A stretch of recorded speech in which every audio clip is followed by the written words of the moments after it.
Welcome to another episode of The Dissection. Comedy is communication, and the biggest comedian from South Africa has been criticized for his silence as the Trump administration basically attacks South Africa. But are these criticisms fair?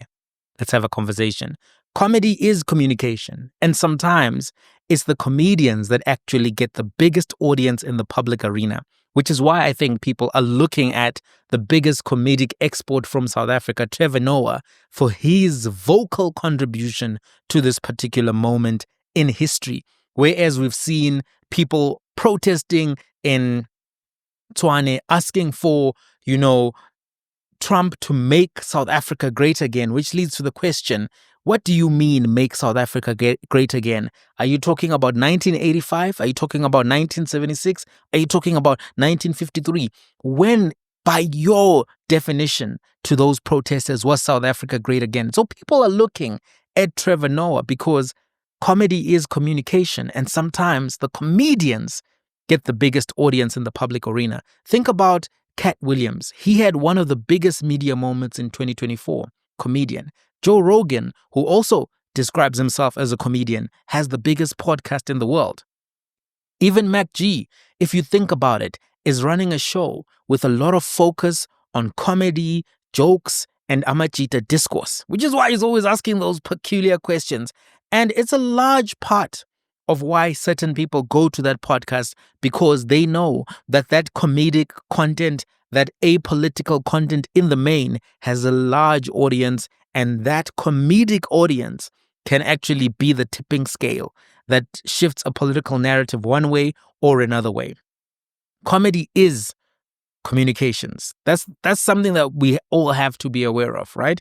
So people are asking, where's Trevor? Why is Trevor silent? And this has even made it to the Sunday Times, and they've been covering that as a publication. Even when you go to Trevor Noah's social media posts, you'll see people asking him, why are you keeping quiet while the country is under attack? Why are you talking about Nelson Mandela while the country is under attack and you are keeping quiet? This is a criticism of Trevor Noah that is currently circulating in mainstream media and even on social media. Trevor has been very silent since the executive order announced by Trump announcing the cutting of funding. He's been silent about the narratives being pushed by right-wing voices about South Africa, narratives which have been accepted hook, line, and sinker by the Republicans. Donald Trump has criticized South Africa. Elon Musk has criticized South Africa. Marco Rubio, the Secretary of State, has criticized South Africa. Ted Cruz, the senator who is chairman of the Committee on South Africa, has criticized South Africa. So many voices are speaking against South Africa in the global discourse. Douglas Murray, I saw him doing an interview on Sky News, also critical of South Africa. Joel Pollack, the incoming ambassador, if the reports are accurate, has been criticizing South Africa. In all of this, Trevor has remained silent. He is still a prominent celebrity in America, and most recently was hosting the Grammys, which he was hosting for the 5th time. Significant influence, significant voice. Let's go through a system of questions and ask ourselves whether or not this criticism of Trevor Noah is fair, justified, warranted, or unreasonable. Or maybe there's another explanation to his silence. Firstly, let's ask ourselves the question, can Trevor Noah make an impact? Yes, that's a given. Trevor can make a massive impact in global discourse. Why?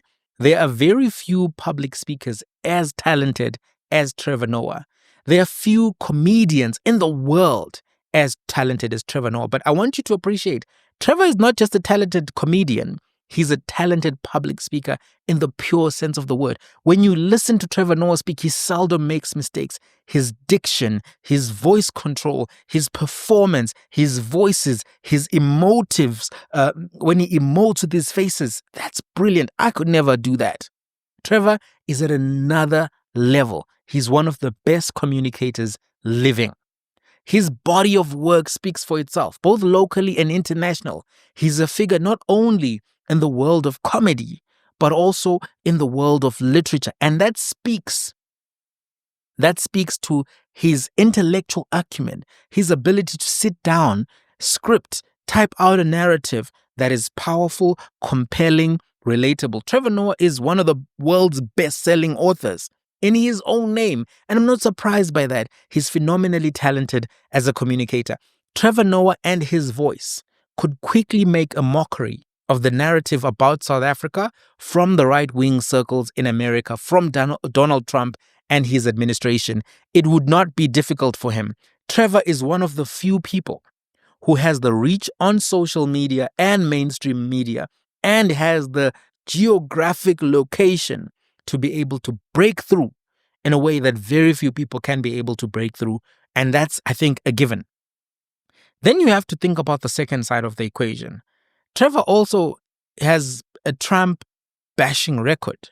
So it's not unreasonable to expect him to step up at this particular time. Trevor built his American career, comedy career, in part, not exclusively, but in part on the back of anti-Donald Trump jokes and comedy. Anyone who watched The Daily Show in that period would know that. His most viral episodes on The Daily Show were criticisms of Donald Trump. And that in and of itself makes people have an expectation to say, hey, you were very frontline in the last Donald Trump administration. Why are you quiet in this Trump administration? Especially when South Africa has been put directly in the crosshairs, directly in the firing line by several of Trump's generals who have been put in position. Why be quiet now when you have been vocal before?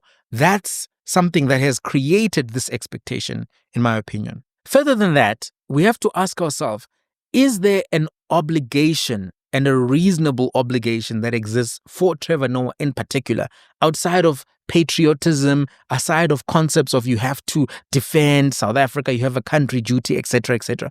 Is there an expectation that is reasonable and an obligation that exists particularly for Trevor Noah? I think yes, there is. Why?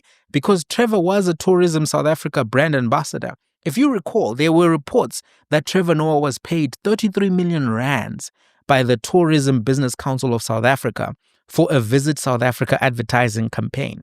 This effectively means that he took a role as a brand ambassador for South Africa. And that surely comes with not only pro-South Africa messaging, but also with defend South Africa obligations. Taking that money, taking that role, comes with not only a pro-South Africa messaging, but also with defend South Africa obligations. Once you take the check, 33 million rands, even in US dollars, that's a large amount of money. That's a large amount of money, 1.5 million US dollars or so. That's a significant amount of money in America, around the world, everywhere. Once you take that check, surely you have an obligation. I want to do a side note though on the whole advert, the Tourism South Africa advert. That advert, when I watched it, came across to me more as a Visit Cape Town advert. Have you watched it recently? I just watched it. It was more like everything that he was talking about was mostly, this is what you get when you visit Cape Town. I'm not necessarily convinced that that was the best use of money at the time. I also thought that getting a non-partisan figure from entertainment who was also known in America would have made that advertising spend maybe more justifiable. I thought someone like Tyler, whose star was rising at the time, who doesn't have any political associations, affiliations that we know of or associated with the brand. I thought maybe you should actually use Tyler as opposed to using Trevor because of his, Democrat-leaning political discourse. But I also thought, this it's not good use of money because you could have spent less, had more bang for buck from using YouTubers. Because YouTubers are the travel bloggers of our time. They are the destination reviewers of our time. And I think 40% or some number to that effect of people who are traveling first go and see what YouTubers that they trust are saying about trips to those destinations before they take trips. It makes sense. It's reasonable. It saves you money. People are sometimes scared. So that would have made sense. That would have made sense. But back to Trevor Noah. If you've taken the money, if you've occupied a role as a brand South Africa ambassador, regardless of where the money came from, you took up that role, You made the global advertisement to say, come visit South Africa, etc. When South Africa is under attack, surely you have an obligation, not only as someone who's patriotic, someone who looks up to Mandela, but somebody also who has occupied that role. Then you also add the fact that Trevor has relationships with big media voices and key figures in the American public life. This is something that speaks to how he can have a massive impact. Think about Trevor Noah's friendships, playing tennis with Rafael Nadal, etc., etc. Trevor Noah is friends with Bill Gates, one of the richest men in the world, and someone who has spent significant money, by his own admission, on campaign donations to Kamala Harris. So you are aligned politically with one of the richest men in the world, meaning there's possibly budget for you to be able to tap into for this kind of a discourse. Some of the biggest voices in the political media space are John Oliver, Jon Stewart, people who Trevor knows, has worked with, and can lean on to give him platform or to also join in speaking against what the Republican talking points have been thus far. Trevor could approach them for an opportunity to be on platforms, for funding, to speak to Americans on this topic. Trevor has his own platform. Outside of his comedy shows, he has that podcast, the What Now podcast, where he has hosted Malcolm Gladwell, Kevin Hart, several other key figures in the world of tech and media, such as MKBHD, people who Elon Musk also knows and follows. These are people he has relationships with and could lean on to correct the narrative. That podcast of his could be used even now for the debunking of the narrative. Those people watch the podcast. He hasn't made any content about this on the podcast. The stakes are high for South Africa. These cuts could cost billions. And losing AGOA could have a much bigger impact on the South African economy. These media contacts that he has, these celebrity contacts that he has, these influencer contacts that he have, can actually be in a position to save South Africa from this onslaught. I don't think that's an unfair thing. But there are risks for Trevor Noah. And perhaps he's mindful of these risks, and perhaps that's what's influencing his silence at this particular point. Firstly, the first risk we have to be aware of is that Trump and his team retaliate aggressively, and Trevor Noah may not want that currently. Sometimes the issues in being a frontline voice, criticizing Donald Trump or the Republicans, you can get dogs, people disclose your address, and then that can lead to attacks in real life. This is the political moment in America right now, where some people take things into their own hands, fighting for their political side. And we've seen that when judges had protesters at their homes.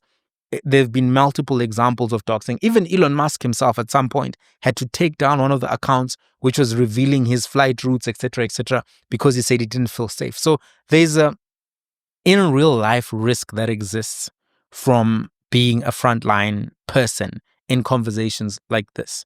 There's also a risk that we have to acknowledge of business isolation and corporate espionage, which could come when people view your business as being in the political crosshairs of somebody that they don't want to mess with, somebody who's very much on a revenge path right now. Donald Trump is making media houses pay settlements because they just don't want problems with his administration. They're paying those settlements.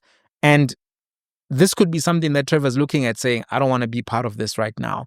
I don't want my business to be affected. I don't want guests to be afraid to come onto my show, because when you're doing a podcast that relies on guest interviews or that has a large share of its audience based on the fact that you speak to other people, not necessarily like this one where it's just me and you, right? And having a great conversation. Guests are good, but they can make you vulnerable sometimes, because once guests think that there's no value from your podcast, or that they're afraid to go to your podcast, or they think that they themselves will be targeted and retaliated against, those guests could stop going. So Trevor could be making an assessment right now that this will kill momentum for my podcast. I'm not yet where I need to get with this podcast. His podcast is in about 200,000, and he obviously wants it to get into the millions to become one of the most viewed podcasts. Anybody creating content at his level would want and have those ambitions. So it may not be in his best interest right now to be the one leading the charge against Trump because of these business risks, because of these safety risks. That's something that we have to be cognizant of. Retaliation is a real thing in the land of Donald Trump. Also, Trevor Noah may have fatigue after having been on the front lines of the Trump resistance in the first Trump term, and he may not have clear allies this time around. The last Trump administration, there was an organized resistance campaign from the Democratic Party side. This time, though, it looks like the Democrats are not sure yet what they want to do, how they want to challenge the Trump administration, or even if this is the right time for them to challenge the Trump administration. It's not a very organized counter-messaging effort right now from the Democratic Party. And Trevor may also have an appreciation of that to say, okay, these guys are not ready to push back, and maybe there's no value in me doing so now. But South Africa is being attacked now. Maybe also he has not been approached in the efforts to counter the disinformation and misinformation. Or maybe he has been approached and told to wait. Maybe he has already recorded some responses to the narrative, which has been circulating, and maybe it's being edited. Who knows? We'll find out. Time will let us know. But I want to say something which I think gives us some clues. Firstly, I love Trevor Noah. His comedy has been a large part of my life. From the day I watched Daywalker, I was at a debating competition. We were in between debate rounds, and to speed up the time, they started playing Trevor Noah on the screen. And I started watching. I was like, who is this guy? He's hilarious. And then I didn't buy the content. It was circulating on people's laptops. I managed to get it on a laptop as well. I watched some more. I was like, this is hilarious. Guys, I was very broke. I couldn't afford to buy the CD. I don't want to lie to you. But that was the beginning of my love affair with Trevor Noah from Daywalker. That was the first one that I watched. And then I watched some older stuff. Anything I could find that was Trevor Noah, I watched, I consumed it. I enjoyed it tremendously. I was memorizing his lines. Trevor Noah has been a large part of my life. And your life, everyone's life who's a South African or lived in South Africa or visited South Africa, or you know Trevor's comedy. You know his work. I do have some criticism of the Trevor Noah comedy.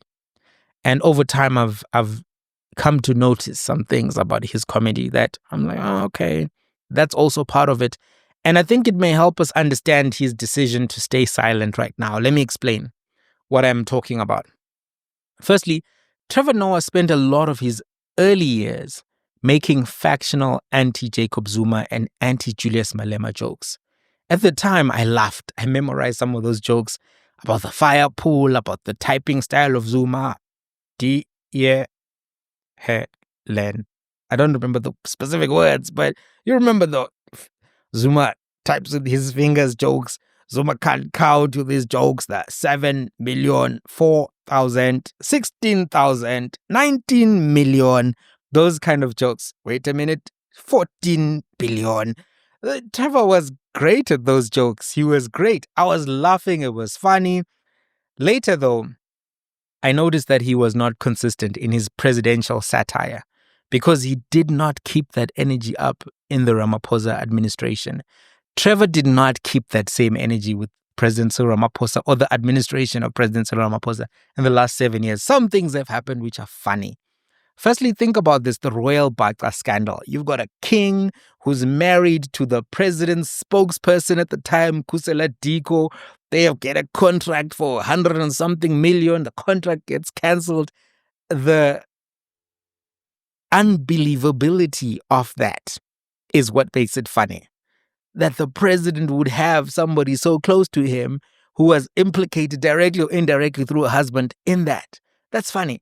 Digital vibes. The Minister of Health was rolling out these motorbike ambulances. Do you remember the motorbike ambulances? And Zolif Keys was like, yeah, no, this ambulance will help us during COVID.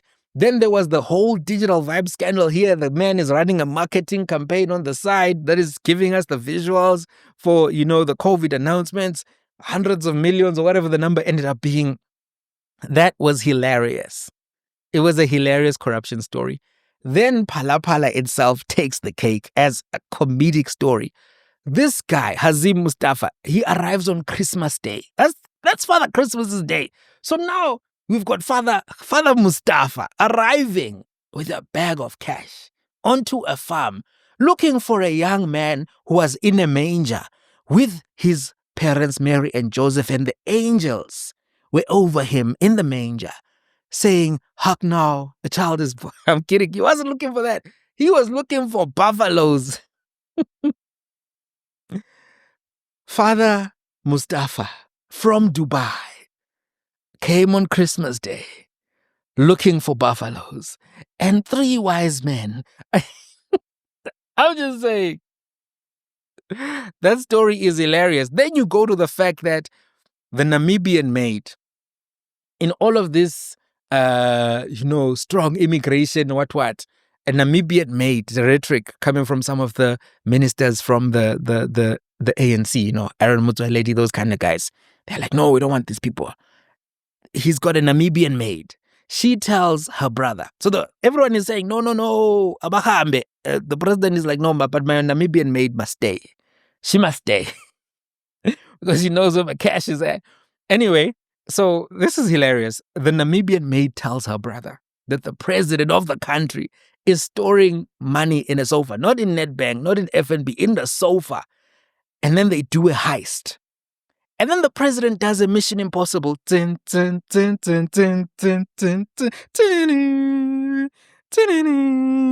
have the cops there, his security guards trying to get the money from Namibia. It's an international Mission Impossible. Tom Cruise could have been in that. Will Smith. This story is hilarious, however you want to look at it. Then the Reserve Bank comes and says, no, the transaction is not perfected. The public protector says, no, he doesn't sell. What he does is he has buffaloes, and then other people come and then they give him money, and then he takes the money, but he doesn't sell them. It's a new kind of transaction. It's like a barter transaction with money, but not selling. That story probably will remain one of the most hilarious stories. It is funnier when you think about it than anything that happened in Kandla in terms of comedic value. Firepool is up there. Firepool is hilarious. I saw those guys talk about Firepool. By the way, when the California fires happened, there were people pumping water out of a pool in a Firepool situation. Only that I don't think there's a real fire risk in Kandla in the way that there is in California. So, but just thought I should say that for fairness, that, the Firepool was seen in the California fires. Anyway, what I'm trying to put across is that Trevor could have kept that same energy with President Ramaphosa, with the ministers in the Ramaphosa administration, the Zizi Godwas, all of these scandals that we saw over the last 7 years, and there were many. He did not keep that energy. He stopped making those jokes. People have said in response to this criticism, because it's not the first time I've raised it, I've sometimes said it on social media. They said, no, when Trevor Noah went overseas, his jokes were more focused on the international audience and that he could not speak on local South African issues. Maybe that's a version that is acceptable. And I'm going to tell you why I've never really bought into it. And you can tell me your opinion in the comments. By the way, guys, we're having conversation. We don't always have to agree, right? We can disagree. And you can have strong reasons. Tell me your reasons. I'm in the comments. If you disagree, tell me. But this is what I've watched comedians for a long time. Richard Pryor, Eddie Murphy, all of them I've watched. I love comedy. Watching comedians, most of them do keep their personal stories in the comedy. They do keep stories about their cities, their towns, their countries in the content. They do. And if you think about Kevin Hart, Dave Chappelle, Bill Burr, you know a lot about them, where they're from, as a result of them telling you in their comedy. I don't think that it's fully credible that, if you shift address, then your content must change significantly. I don't think I buy that. I don't think being on the international stage makes your domestic jokes less funny or less interesting. In fact, it makes you more interesting. It's what makes you different on the international stage. We don't necessarily give Nasty C all of his flowers, Nasty C the rapper, because sometimes it sounds American, and the Americans were never able to embrace him fully because they have all these Nasty C's trying to break through in Atlanta, in New York, in Compton, why would we give you more status than these people who sound just like you? Nasty C is a great rapper. Don't get what I'm saying wrong. I'm just saying he sounds too American sometimes for people to be able to differentiate him from the other Americans. So being a South African, telling South African stories and jokes is a differentiator. It's a feature, not a bug in Trevor Noah's comedy. But he stopped telling certain types of jokes, right? Jokes that were critical of Ramaphosa were out of the question. How and this is something I want to say going further. It's not actually accurate that Trevor Noah has not addressed South African and African politics while living overseas or since his time overseas. While on The Daily Show, he did speak and make jokes about African issues. He did speak to African celebrities like Burna Boy. He did find time to make jokes about the EFF, Julius Malema, Jacob Zuma. I remember he did a joke comparing Donald Trump to Jacob Zuma. It's still there. If you type Trevor Noah, Jacob Zuma, you find some jokes from The Daily Show that you can still watch now. They're still there. He covered topics like the protest in Sudan, the protest in Nigeria. But in all of that time, the one thing that he didn't make jokes about was President Cyril Ramaphosa. Also, when it comes to the Biden administration, because this is not just a criticism about him as it pertains to South African politics, when it comes to the Biden administration, there were so many issues that a talented comedian such as Trevor Noah would have raised and could have raised. But the whole establishment on the left was reticent and very careful not to criticize the Biden administration. They didn't want to feed any narrative around whether or not there are issues with his age or some of the things that were going on there that were just like, what's going on? What are you guys doing? You're going to lose the next election. Even their messaging. Part of the reason why people like, what's the name? I just mentioned this other, not John Oliver, the other John, right? The reason why they like him a lot is because sometimes he's willing to take his comedic critique to the Republicans and the Democrats as well, without discrimination. So Trevor was very soft on the Joe Biden administration. And looking at that, right, he was very aggressive on Zuma and Malema, soft on Ramaphosa. Very aggressive on Trump, very soft on Joe Biden. From the observations of his avoidance of President Ramaphosa jokes and also the avoidance of Joe Biden criticisms, it seems to me that part of what I can extract from the Trevor Noah comedy approach is that he is relatively risk avoidant. He doesn't want to be the first one to crack the joke. He doesn't want to be the trailblazer to actually open the path to be the front runner with a particular joke.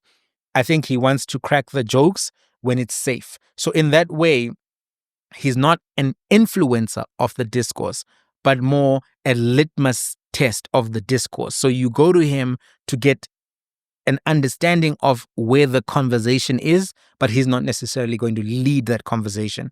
So if you think about it, when Trevor was coming up, it was relatively safe to crack jokes about Jacob Zuma and Julius Malema because everyone was doing it and he was not the first comedian to do so.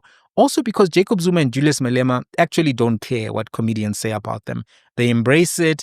They just move in the free speech bandwagon. They understand that attention is currency, and as such, they don't get thin-skinned about it. I'm sure they don't like those jokes, but their approach to discourses that just have it. But I don't think it's always true about all of the administrations and all of the figures.